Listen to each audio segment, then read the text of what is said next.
11장에 이어 길르앗 사람 입다의 이야기가 나옵니다.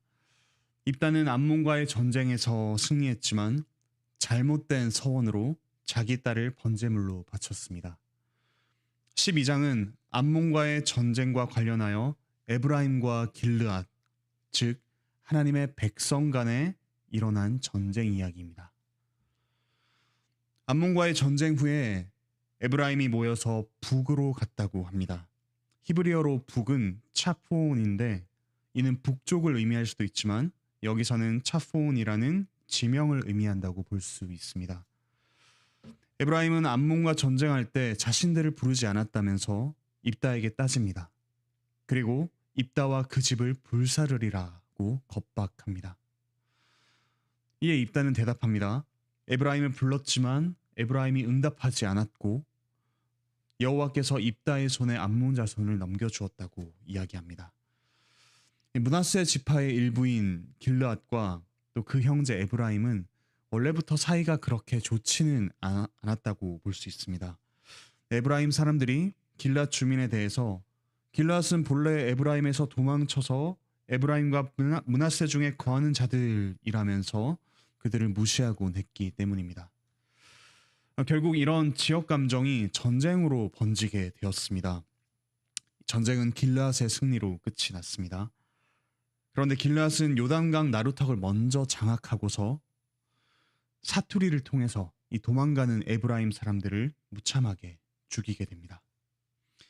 에브라임 사람들은 쉽볼렛이라는 발음을 잘 하지 못해서 십볼렛이라고 이야기하곤 했습니다. 마치 경상도 출신 중에서 쌀을 발음하지 못해서 살을 해먹는다 이런 식으로 이야기하시는 분들이 있는 것과 같습니다. 결국 입다와 길르앗은 암몬과의 전쟁이 끝난 지 짧게는 2달이 지나서 이 동족을 참혹하게 살해하게 되었습니다. 에브라임은 사사기 8장에서도 기드온이 미디안과 싸울 때 자기들을 처음부터 부르지 않았다면서 분노했습니다. 그때 기드온은 온유하게 에브라임 사람을 높여주면서 이 문제를 해결해 나갔습니다. 하지만 이제 에브라임은 문답무용으로 군대를 거느리고 에브라임과 맞서게 되었습니다. 이런 동족 간의 싸움, 또 특히나 하나님의 백성 간의 전쟁이 왜 일어나게 되었습니까? 진짜 적과 싸우지 않았기 때문입니다. 길르앗과 에브라임의 적은 원래 암몬이었습니다. 그런데 이 암몬이 패퇴하고 난 뒤에 그보다 더 큰 적, 진짜 적이 그들 사이에 도사리고 있었습니다. 그 진짜 적이 무엇입니까? 바로 죄입니다. 자기 자신이 높아지려 하고 또 하나님께서 명령하신 이방 족속을 온전히 쫓아내지 못하며 자기들끼리 누가 크냐로 싸우게 만드는 이 죄가 바로 이들 가운데 남아 있었던 큰 적이었습니다. 자신이 왕이 되어 다스리고자 하는 그 욕망, 그 죄와 더불어 싸워야 했던 사람들이 바로 이 하나님의 백성이었습니다. 하지만 이들은 눈에 보이는 적이 사라지자 눈에 보이지 않는 진짜 원수, 진짜 적인 죄 앞에서 속절없이 당하며 서로를 죽이게 되었습니다.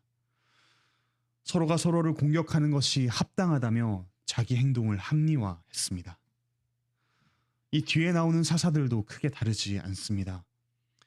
입산이라는 사사는 이방인들과의 대대적인 혼사를 치렀고 압돈이라는 사사는 자기 아들들과 손자들을 나귀에 태웠습니다. 이 말은 즉 왕족처럼 군림하고자 했다라는 뜻입니다. 이런 역사는 사사기에 계속해서 반복됩니다. 진짜 적과 싸우지 못하고 서로를 적으로 두며 멸망하는 이 역사. 이 역사를 끝내러 우리의 참 왕이신 예수 그리스도께서 오셨습니다. 참 왕으로서 원수된 우리를 멸하지 않으시고 우리를 위해 자기 생명을 내어주셨습니다.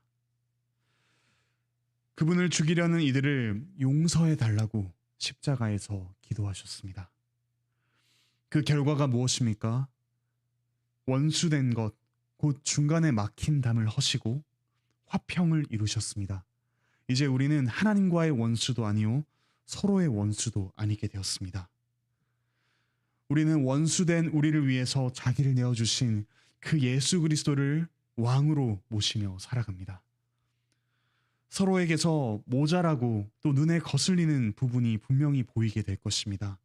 하지만 우리는 이제 서로를 그런 단점을 집중하며 보지 않습니다. 하나님께서 우리를 마치 예수 그리스도와 같은 의인으로 보아주시듯이, 우리를 그분의 사랑받는 자녀로 보아주시듯이 우리 역시 서로를 그와 같은 모습으로 보게 됩니다. 서로가 서로를 영원히 완성될 온전한 모습처럼 보아주게 됩니다. 그와 같은 화평이 이제 하나님의 백성 간에 이루어졌습니다. 또한 우리는 주님께서 주신 것들을 남용하지 않고 겸손하게 섬기는 종으로서 우리의 직분을, 우리가 가진 것들을 섬기기 위해서 사용하게 됩니다. 사랑하는 관악교회 형제자매 여러분, 우리 서로 원수가 아니라 함께 하나님의 사랑받는 자녀로서, 형제 자매로서 서로를 사랑하면 좋겠습니다. 또한 주님께서 주신 것들을 우리가 스스로 왕이 되고자, 스스로 높아지고자 사용하지 않고 서로를 섬기고자 겸손하게 사용하는 우리가 되면 좋겠습니다. 그와 같이 순종의 한 걸음을 내디딜 때마다 우리를 위해 자기를 내어주신 예수 그리스도, 우리를 위해서 겸손하게 섬기신 예수 그리스도를 닮아가며 또 알아가는 우리가 될 것입니다. 그와 같은 예수 그리스도를 닮아가는 삶을 하루하루 매 시간 누리는 우리가 되기를 바라고 축복합니다. 함께 기도드리겠습니다. 하늘에 계신 우리 아버지 하나님, 참 원수된 우리를 그저 원수로 여기지 않으시고 스스로 왕이 되고자 하는 우리를 내버려 두지 않으시고 우리를 위해 그 아들 예수 그리스도를 보내어 주시니 참으로 감사드립니다. 예수 그리스도께서 오셔서 우리에게 참으로 섬기시는 왕, 이 원수 사이에 오셔서 화평을 이루시는 왕의 모습을 보여주시니 참으로 감사드립니다. 이제 우리는 하나님의 백성으로서, 하나님의 사랑받는 자녀로서 서로 원수로 행하지 않고 서로를 위해 자기 자신을 내어주는 참 왕이신 예수 그리스도를 따르는 백성이 되었습니다.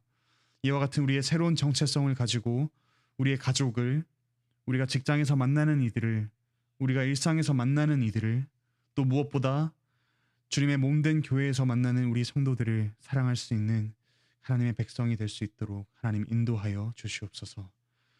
감사드리며 예수 그리스도의 이름으로 기도드립니다. 아멘. 함께 말씀 기억하시면서 기도하시겠습니다.